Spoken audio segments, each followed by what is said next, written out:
नमस्कार मित्रांनो, हे आहे गोरेराम मंदिर. आपण या आधीच्या व्हिडिओमध्ये काळाराम मंदिर व कपालेश्वर मंदिर बघितले. आता आपण बघणार आहोत गोरेराम मंदिर.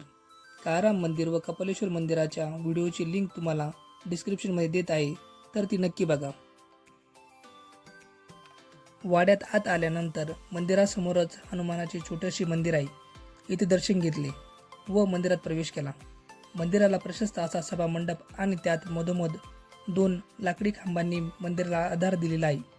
या मंदिरातील मूर्ती या पांढऱ्या पाषाणात बनवलेल्या असल्यामुळे याला गोरेराम असं म्हटलं जातं.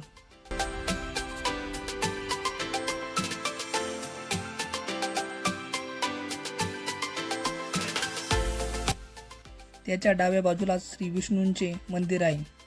ही एक खाजगी मालमत्ता असून श्रीमंत सरदार मुठे यांनी हे मंदिर सुमारे 200 वर्षापूर्वी बांधले आहे. या मंदिराव्यतिरिक्त अजूनही एक गोरेराम मंदिर आहे, ते पुढच्या व्हिडिओमध्ये नक्की दाखवेल. हे संपूर्ण मंदिर जुन्या सागवानी लाकडी पेशवेकालीन बांधकामात आहे. याला एक छान असं वाड्याचं रूप दिलेलं आहे. या वाड्याच्या खिडक्या व रंग रचना बघून हा वाडा अजूनच खुलून दिसतो. त्यावरील नक्षीकाम तर खूपच सुंदर आहे.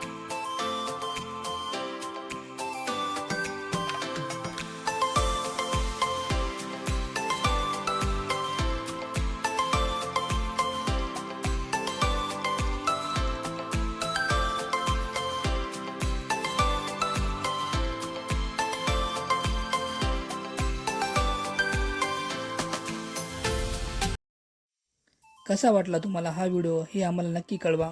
तसेच आपलं चॅनल राजा रेखाज वर्ल्डला सबस्क्राईब करायला विसरू नका. थँक्यू.